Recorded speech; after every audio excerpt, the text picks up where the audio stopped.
Shalom Uvracha. Dans ce cours, on va parler de la venue du Mashiach, dans laquelle il va falloir qu'on se rende pur de toutes les impuretés qu'on a pu rencontrer durant l'exil.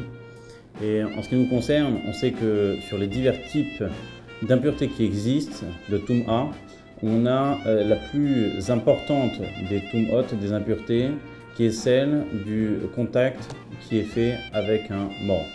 C'est-à-dire que une personne qui rentre en contact avec un mort, que ce soit par le fait de l'avoir porté ou de d'avoir dû le toucher ou bien d'être même dans la même maison, sous le même toit, eh bien,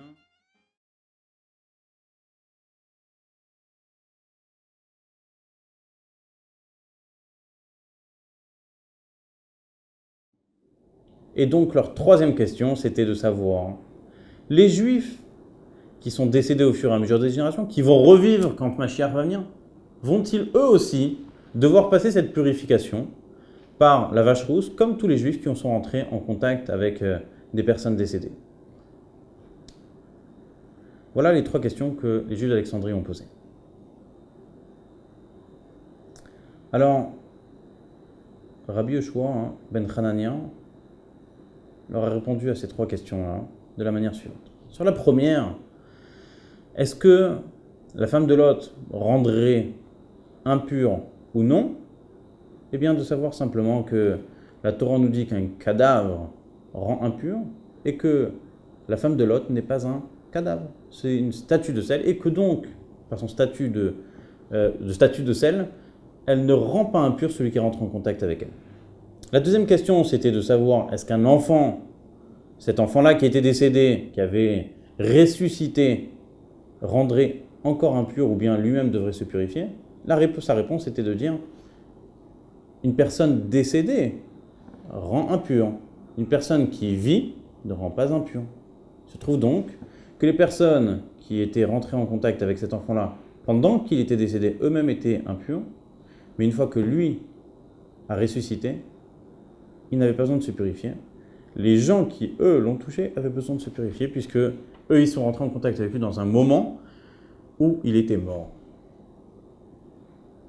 La troisième question, c'était de savoir, est-ce que les Juifs décédés qui vont ressusciter à Triyat Hametim, à la résurrection des morts, devront-ils, eux, passer par la procédure de purification? Et la réponse de Rabbi Yoshua ben Hanania, elle est présentée sous deux formules différentes. L'une, c'est que Moshe Rabbeinu, quand il viendra, lui répondra, lui-même répondra à cette question.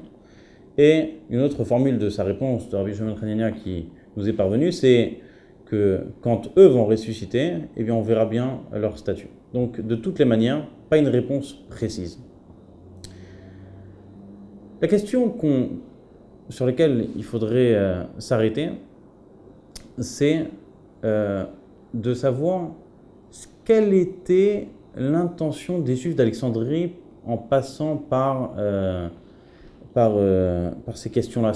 Ils avaient quelque chose derrière la tête. C'était des gens qui étaient très sages, très intelligents, et on sent qu'ils cherchent à sortir une réponse qu'ils attendent, qui n'a aucun rapport finalement avec le vrai sujet de pureté et d'impureté. Effectivement, le Rabbi Lubavitch, dans une de ses notes personnelles, qu'on a découvert il y a 18 ans, il explique là-bas que l'intention des Juifs d'Alexandrie, c'était toute une autre question. C'était de savoir, est-ce que l'état initial de quelque chose fixe son statut, ou bien c'est l'état actuel qui fixe son statut? On va expliquer. Les Juifs d'Alexandrie savent que retourner en Égypte, c'est une interdiction de la Torah.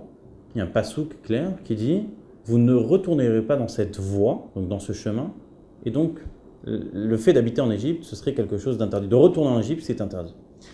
Eux sont là depuis quelques générations et se posent la question, est-ce qu'on peut simplement dire que le statut initial était quelque chose de négatif, et que l'état actuel eh bien, n'est plus un problème? C'est-à-dire, nos ancêtres ont décidé de venir en Égypte, c'est leur problème, c'est quelque chose de négatif, certainement, mais est-ce que l'état actuel de notre résidence à Alexandrie en Égypte poserait problème ou non.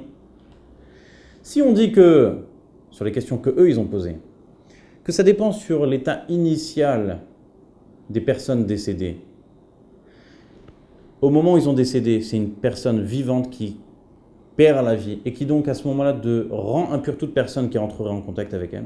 Donc même si après ça devient une statue de sel, ou même si après il y a la résurrection, eh bien l'état initial compte et donc il continue à rendre impurs les autres.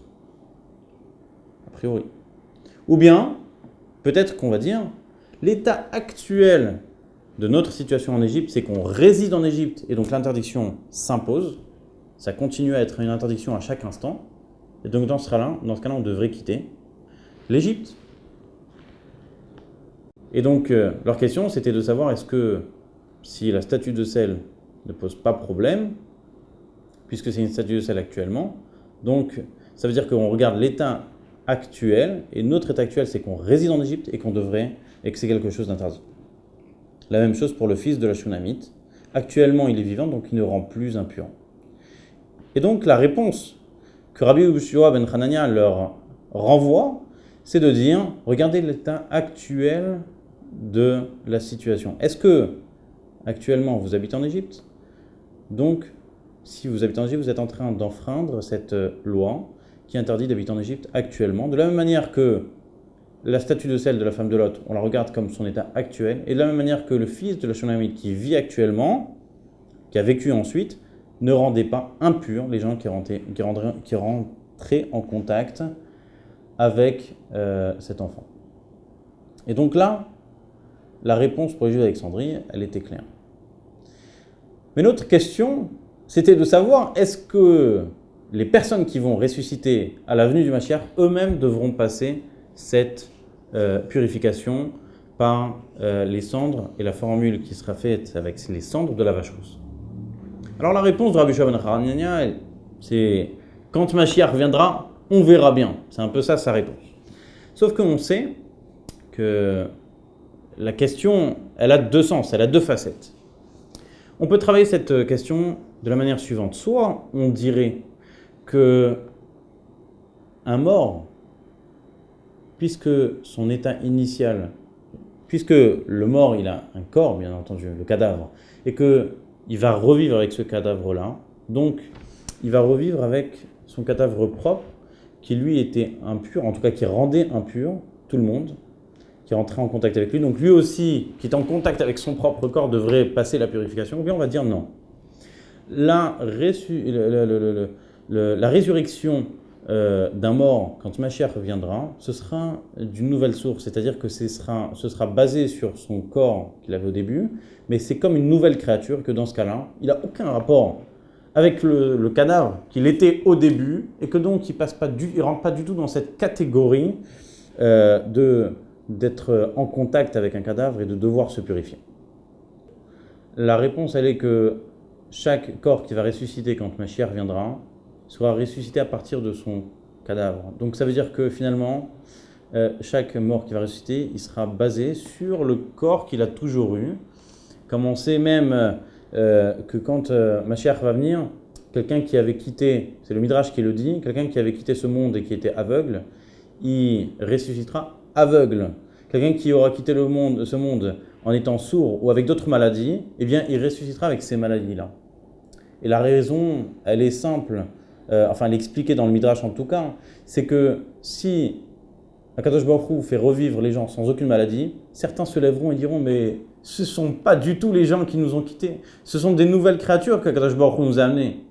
Donc finalement, Akadosh Baruch Hu va faire revivre toutes ces personnes-là avec leur état tel qu'ils ont quitté ce monde et ensuite les guérira de leur maladie.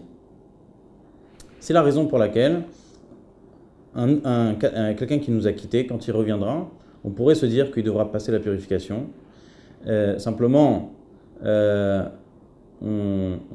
a un secret, qui n'est pas un grand secret, mais c'est quelque chose que pas tout le monde sait sur les principes de l'impureté qui vient par un cadavre. C'est que, qu'est-ce qui rend impur quelqu'un de l'impureté de la mort? C'est quelqu'un qui rentre en contact avec un cadavre. Mais nulle part, c'est marqué qu'un cadavre lui-même est impur. En fait, un cadavre n'est pas du tout impur. La personne qui rentre en contact avec un cadavre et qui, elle, est vivante, elle devient impure. Vous allez dire que ce n'est pas logique, c'est vrai. Mais d'un autre côté, il faut savoir que la paracha, le passage qui traite de l'impureté qui est transmise par un mort, elle dit Zot Chukat HaTorah. Voici une loi, mais le terme Chuka qui désigne les lois qu'on ne comprend pas du tout, qui ne sont pas logiques. Et donc, ce n'est pas la logique ici qui prône, mais c'est la règle que la Torah nous impose. Et donc, on comprend de là que même si une personne qui rentre en contact avec un mort devient impure, eh bien, le mort lui-même, le cadavre lui-même, n'est pas impur. Et que donc, quand Mashiach viendra, certainement qu'il ne passera pas toute la procédure de purification. Alors, tout ce sujet est intéressant.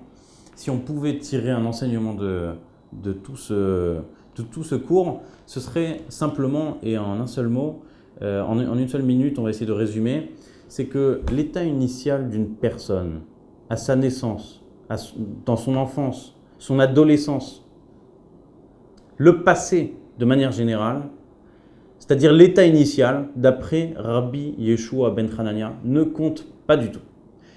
Ce qui compte, c'est l'état actuel. Qui êtes-vous aujourd'hui? La question, c'est ce que vous êtes aujourd'hui. Ce n'est pas ce que vous avez été dans le passé, ce n'est pas ce que vous avez été dans votre enfance, ce n'est pas l'éducation que vos parents ils vous ont donnée. Si vous sentez qu'il manquait quelque chose ou que ce n'était pas parfait, ce qui compte, c'est pas ça. On ne peut pas s'en remettre simplement à ce passé-là, mais on doit regarder la vie comme un présent et un avenir. Votre état actuel dépend de votre comportement aujourd'hui.